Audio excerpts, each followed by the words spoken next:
Hello everyone and welcome back to my YouTube channel the science spot. हम लोग बेटा cell cycle cell division chapter पढ़ रहे थे और उसमें हम लोगों ने सेल साइकिल का मतलब समझा था और सेल डिवीजन का पहला टाइप देखा था माइटोसिस। आज हम लोग सेल डिवीजन का दूसरा टाइप देखेंगे जिसको बोलते हैं मियोसिस। मियोसिस का दूसरा नाम क्या होता है बेटा? रिडक्शन या रिडक्शनल डिवीजन। अगर आपको याद हो बेटा, माइटोसिस को बोलते थे इक्वेशनल डिवीजन, लेकिन मियोसिस को क्या बोलते हैं? Reductional division. माइटोसिस को इक्वेशनल डिवीजन क्यों कहते थे? क्योंकि उसमें क्रोमोसोम नंबर सेम रहता था, इक्वल रहता था। जितना क्रोमोसोम पेरेंट सेल में होता था उतना ही क्रोमोसोम डॉटर सेल में होता था। लेकिन मियोसिस में क्या होता है? क्रोमोसोम हाफ हो जाता है, मतलब जितना क्रोमोसोम पेरेंट में है उसका आधा हो जाएगा डॉटर में। डॉटर मतलब जो नई सेल बनती है। ठीक है, अब ये मत कहिएगा सर आप बहुत सड़ा सा मुंह लेकर के आते हैं, आपको देखते ही, आपका चेहरा देखते ही पढ़ाई का मन हट जाता है। ऐसा नहीं है बेटा, हंसते हंसते हुए पढ़ाएंगे आपको, हम थोड़ा सा खुश मिजाज होकर के पढ़ाएंगे। आप पढ़ते रहिए, ज्यादा सोचिए मत, है ना। चलिए अब मियोसिस की बात करते हैं। तो मियोसिस को आपको याद होगा बेटा, माइटोसिस में कोई पार्ट नहीं था, एक ही माइटोसिस में एक ही बार डिवीजन होता था। लेकिन मियोसिस में दो बार डिवीजन होता है। मियोसिस में दो बार डिवीजन होता है। पहले डिवीजन को बोलते हैं मियोसिस वन और दूसरे डिवीजन को बोलते हैं मियोसिस टू। मियोसिस को वर्कआउट किया था दो साइंटिस्ट ने, फार्मर किसान और मूर। इनका मूड बहुत खराब रहता था, फार्मर का मूड बहुत खराब रहता था। तो मियोसिस को डिस्कवर किया था या मियोसिस को एक्सप्लेन किया था फार्मर और मूर ने। डिस्कवर नहीं, एक्सप्लेन ज्यादा बेटर है, फार्मर और मूर ने। अब माइटोसिस में एक ही बार डिवीजन होता था, एक बार डिवीजन होगा तो एक सेल से दो सेल बनेगी। लेकिन मियोसिस में दो बार डिवीजन होता है, मियोसिस फर्स्ट मियोसिस सेकेंड। जब पहली बार डिवीजन होगा तो दो सेल बनेगी और जब दूसरी बार डिवीजन होगा तो चार सेल बनेगी। तो आपको याद होगा पिछले लेक्चर में हमने बताया था कि माइटोसिस में एक सेल से दो सेल बनती है और मियोसिस में एक सेल से चार सेल बनती है। अब आपको ये भी याद होगा कि कोई भी डिवीजन हो उसमें दो फेज होते हैं। एक होता है कैरियोकाइनेसिस, क्या होता है बेटा? कैरियोकाइनेसिस। और दूसरा होता है साइटोकाइनेसिस। क्या होता है बेटा? साइटोकाइनेसिस। ऐसे ही मियोसिस सेकेंड में भी क्या होगा बेटा? कैरियोकाइनेसिस और दूसरा क्या होगा बेटा? साइटोकाइनेसिस। अरे कुछ दम में ताकत ताकत है, जोर से बोल लो, साइटोकाइनेसिस। समझ आया? कैरियन मतलब न्यूक्लियस, काइनेसिस मतलब डिवीजन। तो न्यूक्लियर डिवीजन को क्या बोलते हैं? कैरियोकाइनेसिस। साइटोन मतलब साइटोप्लाज्म या सेल, तो साइटोप्लाज्म के डिवीजन को क्या बोलते हैं? साइटोकाइनेसिस। अब यहाँ पे न्यूक्लियर डिवीजन होगा, फिर साइटोप्लाज्म डिवाइड करेगा जिससे सेल डिवाइड कर देगी। अगर आपको याद हो तो कैरियोकाइनेसिस को भी फर्दर कितने फेज में बांटते थे? चार फेज में बांटते थे। कौन कौन से बेटा? पहला फेज होता था प्रोफेज, याद है आपको? पहला फेज क्या होता है बेटा? प्रोफेज। दूसरा फेज क्या होता था बेटा? मेटाफेज। तीसरा क्या होता था? एनाफेज। और लास्ट फेज क्या होता था बेटा? बोलिए बोलिए बोलिए। टीलोफेज। क्या होता था बेटा? टीलोफेज। अब ये मियोसिस फर्स्ट है, इसलिए इन सबके आगे फर्स्ट लगा देंगे। Prophase first, metaphase first, anaphase first और टीलोफेज फर्स्ट। प्रो मतलब पहले, मेटा मतलब चेंज होना। तो प्रो फेज सबसे पहला फेज है, मेटा फेज में कुछ बदलाव होते हैं। अगर आपको याद हो, हमने आपको बताया था बेटा प्रो फेज में क्या क्या चेंजेस होते हैं। एक तो न्यूक्लियर मेम्ब्रेन खत्म हो जाता है और फिर न्यूक्लियोलस भी खत्म हो जाता है, सिर्फ क्या बचता है? क्रोमोसोम। मियोसिस फर्स्ट के प्रोफेज फर्स्ट को फर्दर पांच फेज में बांटा जाता है। अब आप रोने मत लगिएगा कि सर ये आप कितना ज्यादा डिटेल में लेके जा रहे हैं, लेकिन क्या किया जाए, अब जो ऊपर वाले की मर्जी, आप वो पढ़ेंगे ही पढ़ेंगे, बिना पढ़े जाएंगे कहाँ? सिलेक्शन लेना है तो पढ़ना पड़ेगा, अच्छे मार्क्स लाने हैं तो पढ़ना पड़ेगा। तो prophase first to further 5 phase में बांटते हैं। लैक्टोटीन, जाइगोटीन,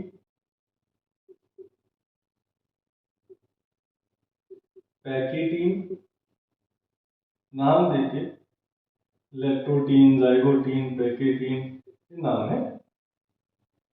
डिप्लोटीन, क्या बेटा? डिप्लोटीन, हाँ बेटा डिप्लोटीन। और लास्ट है बेटा डाइकाइनेसिस। जो आपका मियोसिस फर्स्ट का प्रोफेज फर्स्ट है उसको फर्दर 5 फेज में बांटते हैं। लैक्टोटीन, जाइगोटीन, पैकेटीन, डिप्लोटीन और डाइकाइनेसिस। देखिए सब में होता है क्या बेटा? सबसे पहले हम बात करेंगे प्रोफेज फर्स्ट की, जो आपको पता है कि न्यूक्लियर मेम्ब्रेन न्यूक्लियोलस खत्म हो जाएगा, क्रोमैटिन फाइबर्स किसमें कंडेंस हो जाएगा? क्रोमोसोम में। तो लैक्टोटीन स्टेज में आप क्या देखेंगे कि न्यूक्लियर मेम्ब्रेन, अच्छा न्यूक्लियर मेम्ब्रेन और न्यूक्लियोलस दिखेगा किस फेज में? इंटरफेज में। इंटरफेज में सेल के अंदर सेल ऑर्गेनेल्स दिखेंगे, न्यूक्लियर मेम्ब्रेन न्यूक्लियोलस दिखेगा और क्रोमैटिन फाइबर दिखेंगे। इंटरफेज से जब आप डिवीजन फेज में आएंगे तो प्रोफेज में न्यूक्लियर मेम्ब्रेन न्यूक्लियोलस खत्म हो जाएगा और क्रोमैटिन फाइबर्स किसमें चल जाएगा? क्रोमोसोम में। तो आइए देखते हैं, ये आपका प्रोफेज फर्स्ट का लैक्टोटीन स्टेज है, इसमें हमने क्रोमोसोम बना दिया। भाई न्यूक्लियर मेम्ब्रेन न्यूक्लियोलस चला गया, क्रोमैटिन फाइबर किसमें चल गया? क्रोमोसोम में। हमने आपको बताया बेटा इंसानों में 23 पेयर्स क्रोमोसोम होते हैं। 23 पेयर्स मतलब कितने क्रोमोसोम होते हैं? 46। हर क्रोमोसोम पेयर में होगा, पहला क्रोमोसोम भी पेयर में, दूसरा क्रोमोसोम भी पेयर में, तीसरा क्रोमोसोम भी पेयर में। जैसे 23 पेयर होंगे, 23 टू 46। अब इस पेयर में हर क्रोमोसोम जो होता है उसमें से एक पापा से मिला होता है और एक मम्मी से। अरे आपको पता है हम लोग बने स्पर्म और एग के मिलने से। स्पर्म कितने क्रोमोसोम लाएगा? 23। एग कितना क्रोमोसोम लाएगा? 23। ये दोनों जब मिलेंगे तो सारे क्रोमोसोम पेयर अप हो जाएंगे और कितने क्रोमोसोम हो जाएंगे? 46। तो हमारे पास हर क्रोमोसोम पेयर में, जिसमें हर पेयर का एक क्रोमोसोम पापा से आया है और एक क्रोमोसोम मम्मी से आया है, जिससे हमारे पास पापा के भी कैरेक्टर है और मम्मी के भी कैरेक्टर। क्लियर? ऐसा तो है नहीं कि हम लोग बिल्कुल पापा की तरह दिख रहे हैं या बिल्कुल मम्मी की तरह दिख रहे हैं, कुछ तो चेंजेस है पापा और मम्मी से, तो वो कैरेक्टर की मिक्सिंग की वजह से। हमने यहाँ पे सिर्फ पहला पेयर ले लिया था, आप कोई भी पेयर ले सकते हैं। 23 पेयर बनाना मुश्किल है क्योंकि बोर्ड पूरा भर जाएगा, तो हमने सिर्फ पहला पेयर ले लिया। पहले पेयर में एक पहला क्रोमोसोम हमने ब्लू से दिखा दिया पापा वाला और एक पहला क्रोमोसोम हमने रेड से दिखा दिया मम्मी वाला, ताकि डिफरेंशिएट कर सके कि पापा का कौन सा है, मम्मी का कौन सा है। इसके बाद हमने बताया था कि जो पेयर होता है क्रोमोसोम का, जो पापा और मम्मी से मिलता है उसको होमोलोगस क्रोमोसोम कहते हैं। अगर आपको याद हो बेटा, जो पेयर ऑफ क्रोमोसोम्स पापा और मम्मी से मिलते हैं उनको क्या बोलते हैं? Homologous chromosomes. होमो मतलब सेम, लोगस मतलब होता है बेटा ओरिजिन। तो इनकी ओरिजिन या बनावट सेम है, मतलब ये सेम टाइप के जीन्स से बने। क्रोमोसोम किससे बना होता है? डीएनए से, और डीएनए किससे बना होता है? जीन से। तो दोनों की बनावट सेम है, दोनों की जीन्स सेम है। अब हम सिर्फ एक पेयर ले रहे हैं, ऐसे 23 पेयर्स होंगे बेटा, तो आप सारे 23 को इमेजिन करके चलेंगे। तो लैक्टोटीन स्टेज में न्यूक्लियर मेम्ब्रेन न्यूक्लियोलस खत्म हो जाएगा और क्रोमैटिन फाइबर किसमें चल जाएगा? क्रोमोसोम में। जाइगोटीन स्टेज में क्या होता है बेटा? जाइगोट आप जानते हैं, जब मेल और फीमेल गैमीट मिलते हैं, स्पर्म और एग मिलते हैं, तब क्या होता है? जाइगोट। जाइगोटीन स्टेज में जो मेल और फीमेल क्रोमोसोम है ये आपस में मिलेंगे। जो मेल और फीमेल क्रोमोसोम है ये एक दूसरे के पास पास आ जाएंगे। अभी दूर दूर है, अभी क्या करेंगे? एक दूसरे के पास आ जाएंगे। गाना गाएंगे, तुम पास आए यूं मुस्कुराए, तुमने न जाने क्या सपने दिखाए, अब तो मेरा दिल जागे न सोता है, क्या करूं हाय कुछ कुछ होता है। तो ये बेटा पास पास आ जाएंगे। पास आने के बाद पैकेटीन स्टेज में एक प्रोसेस होगी जिसको बोलते हैं क्रॉसिंग ओवर। पैकेटीन स्टेज में क्या प्रोसेस होगी बेटा? Crossing over. क्या हो गया बेटा? Crossing over. क्रॉस करेंगे एक दूसरे को। जैसे ये पापा का पहला क्रोमोसोम और ये मम्मी का पहला क्रोमोसोम, ये दोनों एक दूसरे से क्रॉस करेंगे। क्रॉस करने का फायदा क्या होता है देखेंगे। जब दोनों एक दूसरे से क्रॉस करेंगे बेटा तो कुछ पार्ट इसके क्रोमोसोम का मम्मी में चला जाएगा और कुछ पार्ट मम्मी के क्रोमोसोम का पापा के क्रोमोसोम में आ जाएगा। तो डिप्लोटीन स्टेज में क्या होता है,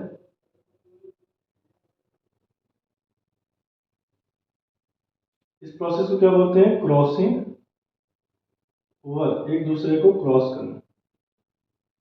यहाँ पे पेयरिंग हो रही है क्रोमोसोम्स की और यहाँ पर क्रोमोसोम बन रहे हैं। पहले क्रोमोसोम बनेंगे, पेयर होंगे, फिर क्रॉस करेंगे और क्रॉस करने से एक एक्स शेप का स्ट्रक्चर, देखिए ये एक्स शेप का स्ट्रक्चर बनता है। इस एक्स शेप के स्ट्रक्चर को बोलते हैं कयास्मा। अगर प्लूरल होगा तो कयास्मा, सिंगुलर होगा तो कयास्मेटा। तो ये एक्स शेप स्ट्रक्चर्स को कहते हैं जो बनता है। अब डिप्लोटीन स्टेज में देखिए क्या होगा बेटा,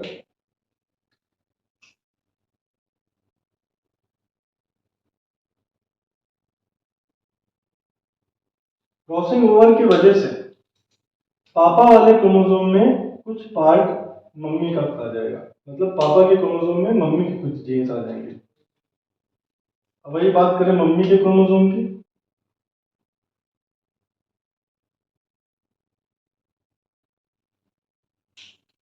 तो मम्मी के क्रोमोसोम में भी ऐसा ही होगा, जितना पार्ट मम्मी का पापा में गया उतना ही पार्ट पापा का मम्मी में आ जाएगा।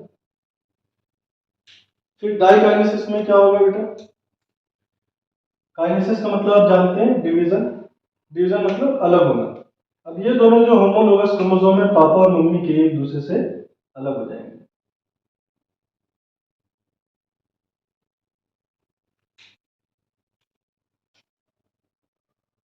और हर क्रोमोसोम में दूसरे पेरेंट का पार्ट आ जाएगा, सेगमेंट आ जाएगा।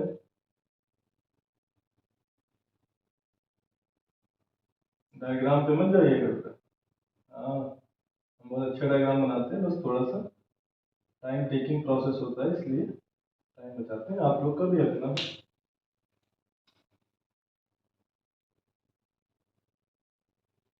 देखिए डाइकाइनेसिस में दोनों क्रोमोसोम एक दूसरे से अलग होना शुरू हो जाते हैं और अलग भी हो जाते हैं। तो प्रोफेज फर्स्ट का काम क्या है बेटा, क्रोमैटिन फाइबर्स को क्रोमोसोम में बदलना और एक प्रोसेस कराना जिसको बोलते हैं क्रॉसिंग ओवर। तो मियोसिस में माइटोसिस के एडिशन में दो नई चीजें हुई। एक तो माइटोसिस में डिवीजन एक बार होता है, मियोसिस में डिवीजन दो बार होता है। माइटोसिस में एक सेल से चार सेल बनती है, मियोसिस में एक सेल से दो सेल बनती है। सॉरी, माइटोसिस में एक सेल से दो सेल बनती है और मियोसिस में एक सेल से चार सेल बनती है। माइटोसिस पूरी बॉडी में होता है, बस रिप्रोडक्टिव सेल में नहीं होता है, गैमीट्स में। और मियोसिस किसमें होता है, गैमीट्स बनने के समय में होगा।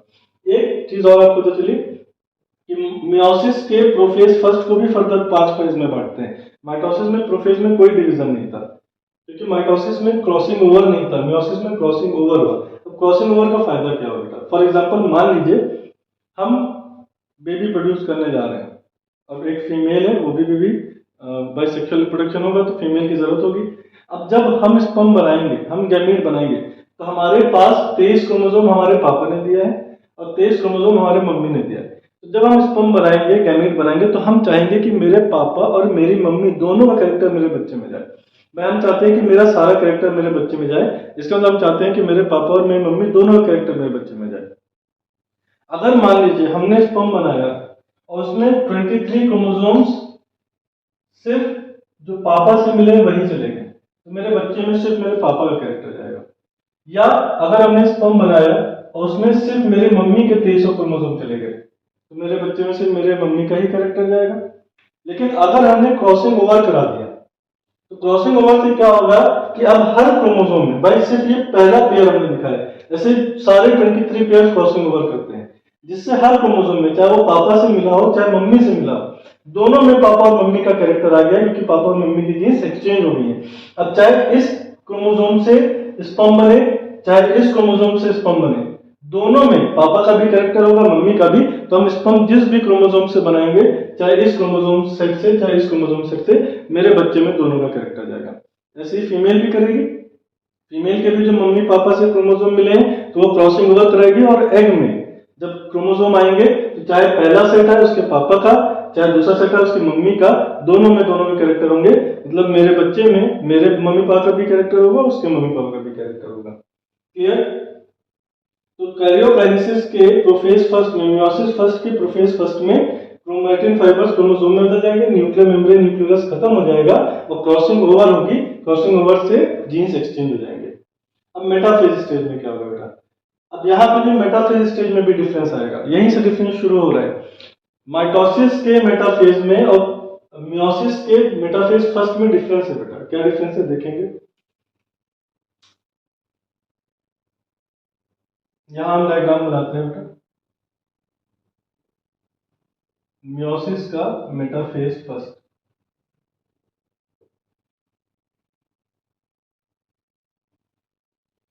आपको याद है बेटा मेटाफेज में क्या होता है, क्रोमोसोम्स बहुत अच्छे से दिखना शुरू हो जाते हैं। मॉर्फोलॉजी क्रोमोसोम की सबसे अच्छे से मेटाफेज पे पढ़ी जा सकती है, तो क्रोमोसोम सबसे बड़े आपको मेटाफेज में दिखेंगे। साथ साथ क्रोमोसोम्स इक्वेटोरियल प्लेट पे अरेंज हो जाते थे, या मेटाफेज के प्लेट पे अरेंज हो जाते थे। यहाँ भी क्रोमोसोम्स अरेंज होंगे और साथ साथ स्पिंडल फाइबर बनते थे। सबसे पहले हम क्या बनाएंगे, स्पिंडल फाइबर्स।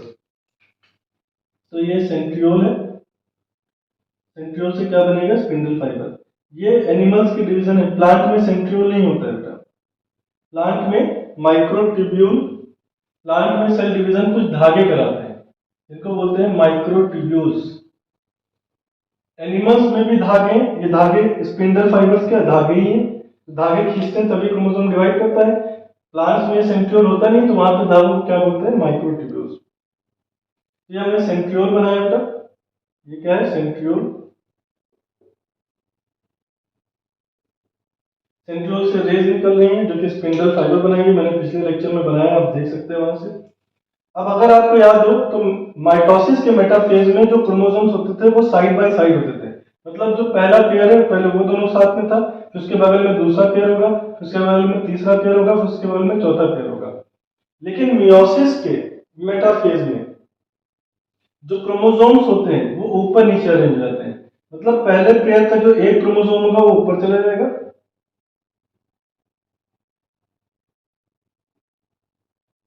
पहले पेयर का जो एक क्रोमोसोम होगा बेटा वो ऊपर चला जाएगा, मान लीजिए पापा वाला ऊपर चला गया, और जो दूसरा क्रोमोसोम होगा वो नीचे चला जाएगा।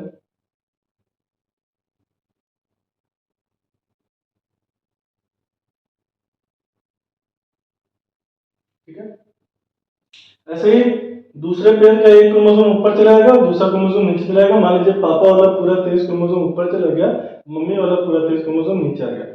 माइटोसिस में क्या था कि पापा और मम्मी का क्रोमोसोम साइड बाय साइड था, पापा का पहला पेयर पहले, पापा और मम्मी का पहला पेयर पहले, दूसरा पेयर बाद में, तीसरा पेयर उसके बाद में। लेकिन अब क्या हो रहा है कि पहला सेट ही, पापा का पूरा सेट ऊपर चला गया, मम्मी का पूरा सेट नीचे आ गया।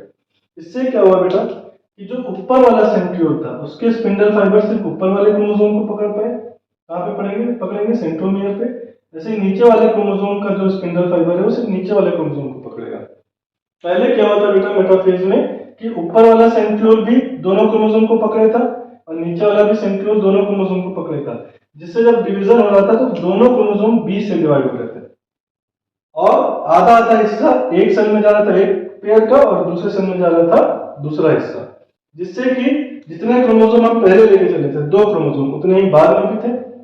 भाई ये दो क्रोमोसोम हम पहले लेके चले, जब डिवीजन होगा इनके बीच में तो आधा पार्ट ऊपर जाएगा आधा पार्ट नीचे। तो आधा पार्ट एक सेल में जा रहा है तब भी दो क्रोमोसोम एक सेल में जा रहे हैं, एक पापा का और एक मम्मी का। और आधा पार्ट नीचे जा रहा है दूसरे सेल में तब भी दो क्रोमोसोम जा रहे हैं, एक पापा का एक नीचे मम्मी का।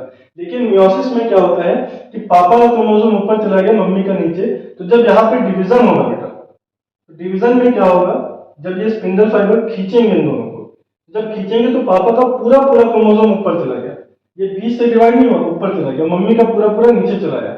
पापा का पूरा 23 सेट ऊपर चला गया, मम्मी का पूरा 23 क्रोमोसोम का सेट नीचे आ गया। तो मेटाफेज स्टेज में क्रोमोसोम जो होते हैं अपसाइड डाउन अरेंज होते हैं, इसके मियोसिस फर्स्ट के।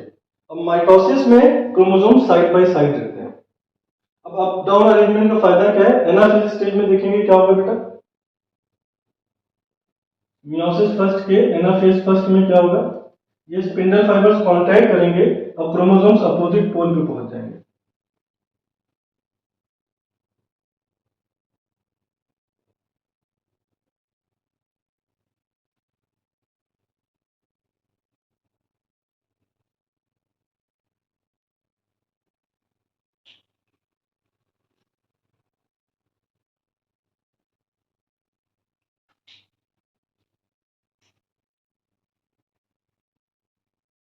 अपोजिट पोल पे। उसके बाद क्या होगा, टीलोफेज। टीलोफेज में क्या होगा बेटा, टेलोफेज में क्रोमैटिन क्रोमोसोम्स किस में बदल जाते हैं? क्रोमैटिन फाइबर्स में बदल जाते हैं। अगर आपको याद हो तो टेलोफेज में क्रोमोसोम्स किस में बदल जाते हैं? क्रोमैटिन फाइबर्स में। और न्यूक्लियर मेम्ब्रेन न्यूक्लियोलस वापस से डेवलप हो जाता है। तो देखेंगे बेटा, स्पिंडल फाइबर खत्म हो जाएगा, ये जो आपका क्रोमोसोम है ये क्रोमैटिन फाइबर में बदल जाएगा। ऐसे ही ये भी क्रोमोसोम किस में बदल जाएगा बेटा? क्रोमैटिन फाइबर में। इसके चारों ओर क्या बन जाएगा? न्यूक्लियर मेम्ब्रेन और न्यूक्लियोलस। ऐसे इसमें भी क्या होगा? न्यूक्लियर मेम्ब्रेन और न्यूक्लियोलस। फिर साइटोकाइनेसिस में क्या होगा बेटा? ये सेल 20 से डिवाइड करेगी और एक सेल से कितनी सेल बन जाएगी? 2 सेल बन जाएगी। तो माइटोसिस में एक सेल से सिर्फ 2 ही सेल बन रही थी, और जितने क्रोमोसोम पहले थे उतने ही बाद में थे। 2 क्रोमोसोम पहले थे, 2 बाद में, क्योंकि वहां पे डिवीजन क्रोमोसोम में बीचों बीच हो रहा था। क्योंकि जब बीचों बीच से होगा तो आधा पार्ट ऊपर चला जाएगा, आधा नीचे, तो 2 क्रोमोसोम एक सेल में, 2 क्रोमोसोम दूसरे सेल में। लेकिन जब मियोसिस में, मियोसिस फर्स्ट होता है बेटा, तो उस समय सेल तो डिवाइड करती ही साथ साथ क्रोमोसोम भी आधे हो जाते हैं। पहले 2 क्रोमोसोम लेके चले थे, अब सिर्फ हर सेल में एक ही क्रोमोसोम है। क्यों? क्योंकि पूरा पूरा पापा का क्रोमोसोम पूरा पूरा एक सेल में जा रहा है, मम्मी का क्रोमोसोम पूरा पूरा दूसरे सेल में जा रहा है।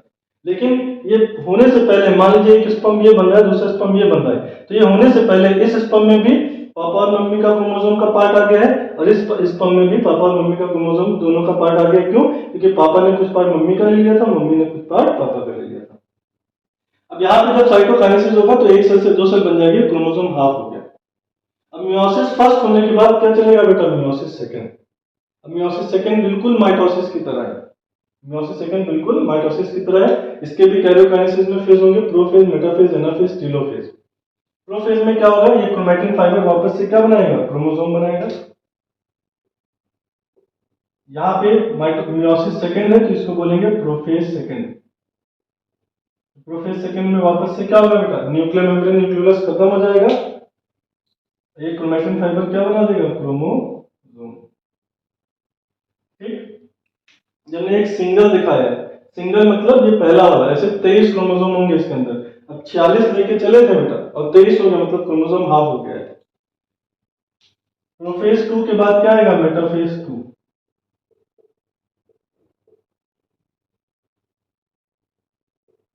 मेटाफेज 2 में क्या होगा बेटा? स्पिंडल फाइबर बनेंगे,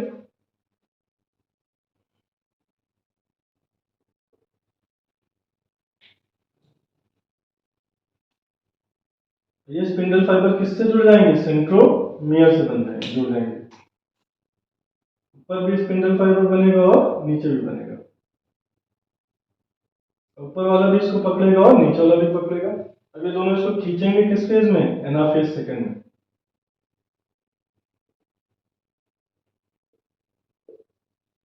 थोड़ा सा डायग्राम क्लियर बना दें तो बच्चे कहेंगे सर आप तो बिल्कुल डायग्राम की हालत खराब कर दिए, ऑपरेशन कर दिया डायग्राम का। आप बायो टीचर है तो मतलब ऑपरेशन कर देंगे।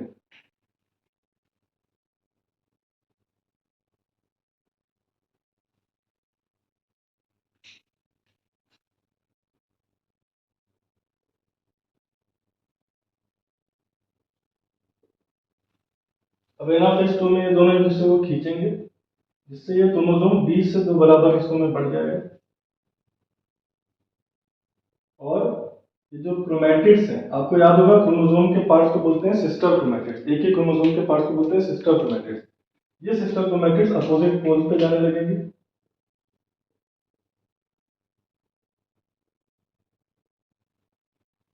और जब अपोजिट पोल्स पे जाएंगी तो सेंट्रोमियर से स्पिंडल फाइबर जुड़ा होगा और इसके आर्म्स पीछे रह जाएंगे। सेंट्रोमियर आगे बढ़ जाएगा और आर्म्स पीछे रह जाएंगे। जैसे लगेगा मत जा भाई मत जा, करण अर्जुन को अलग किया जा रहा है, करण अर्जुन एक दूसरे को बुला रहे हैं कि मत जा। और फिर टेलोफेज स्टेज में वापस से क्या होगा बेटा? आपको पता है, हमें बोलने की जरूरत नहीं है। क्या बेटा? बोलने की जरूरत नहीं है, आप लोग बहुत समझदार बच्चे हैं। तो टेलोफेज सेकंड में न्यूक्लियर मेम्ब्रेन और न्यूक्लियोलस वापस से बन जाएगा बेटा।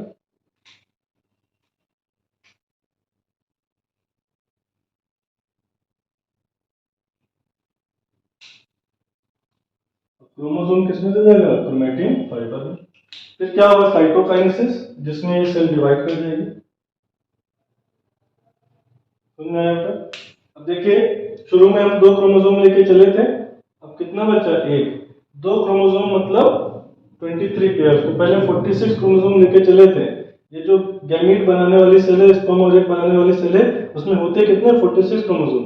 लेकिन जब स्पर्म बनता है तो हर स्पर्म में सिर्फ एक ही एक क्रोमोसोम जाता है। अब यहाँ पे पहले एक सेल से 2 सेल बनी, उस 2 सेल में से एक सेल को हमने यहाँ पे डिवाइड करके दिखाया है। एक सेल से फर्दर 2 सेल बनी, तो ये दूसरी वाली भी तो डिवाइड करेगी, इससे भी 2 बनेगा बेटा। तो पहले इससे 2 बना, अब इन दोनों से 2 2 बना, तो टोटल कितने बन गए 4। तो अगर यहाँ से यहाँ तक देखा जाए बेटा, तो यहाँ से एक सेल से कितने बन गए 2। अगर ऐसे हम नीचे वाली भी ले लें, अगर हम ये वाली भी ले लें, तो एक सेल से यहाँ 2 बनी, और फिर ये नीचे वाले से भी तो भाई, इससे भी तो एक सेल नीचे वाला भी तो बना है। तो टोटल यहाँ से कितने सेल बन गए, इससे 2 और इससे 2, टोटल 4 सेल बन गए। तो माइटोसिस में एक सेल से 2 ही सेल बनता है, लेकिन मियोसिस में 2 बार डिवीजन होता है। पहली बार डिवीजन में 2 सेल बनेंगे, फिर जब दूसरी बार डिवीजन होगा तो टोटल कितने बन जाएंगे 4। फॉर एग्जांपल मान लीजिए आपके पास एक चॉकलेट है, उसको आपने एक बार तोड़ा तो 2 चॉकलेट बनी, 2 सेल बनी, फिर हर चॉकलेट को आपने एक बार और तोड़ दिया तो कितनी चॉकलेट बनी, टोटल 4 बने। माइटोसिस में क्रोमोसोम सेम था, मियोसिस में देखिए क्रोमोसोम हाफ हो गया। कैसे हाफ हो गया, माइटोसिस के मेटाफेज में क्रोमोसोम साइड बाय साइड थे, जिससे कि 20 से डिवाइड हुए थे। तो जितने क्रोमोसोम पहले वाले सेल में थे उतने ही हर सेल में चले गए, 2 ऊपर चले गए 2 नीचे, तो 2 लेके चले थे, तो हर सेल में 2 2 थे। लेकिन मियोसिस में क्रोमोसोम अपसाइड डाउन अरेंज हो गए, जिससे 23 क्रोमोसोम एक सेल में चला गया, 23 दूसरे में, तो क्रोमोसोम हाफ हो गया। लेकिन अगली बार जब मियोसिस सेकेंड हुआ तो फिर वो माइटोसिस की तरह ही हुआ, जिसमें मेटाफेज में क्रोमोसोम जो था वो फिर से 20 से डिवाइड किया, ना कि अपसाइड डाउन अरेंज हुआ। क्योंकि भाई एक ही सेट है तो अपसाइड डाउन हो नहीं सकता, 23 क्रोमोसोम ऐसे ही अरेंज रहेंगे, और हर 23 क्रोमोसोम 2 बराबर हिस्सों में बटेगा। जब हर 23 क्रोमोसोम 2 बराबर हिस्सों में बटेगा तो 23 ऊपर जाएगा, 23 नीचे, तो अब हैप्लॉइड ही रहेगा, हाफ रहेगा, वो हाफ से नीचे नहीं चला जाएगा। अच्छा, जब इंसान के पास या किसी ऑर्गेनिज्म के पास हर क्रोमोसोम पेयर में होता है, मतलब हर क्रोमोसोम के 2 सेट होते हैं, तब उसको बोलते हैं डाइप्लॉइड या डिप्लॉइड। डाई मतलब 2, प्लॉइडी मतलब क्रोमोसोम्स। लेकिन जब क्रोमोसोम हाफ हो जाता है बेटा, मतलब एक सेट नहीं बनता है, हाफ सेट हो जाता है, तो उसको बोलते हैं हैप्लॉइड। जब नॉर्मल सेट का हाफ हो जाता है तो उसको क्या बोलते हैं, हैप्लॉइड।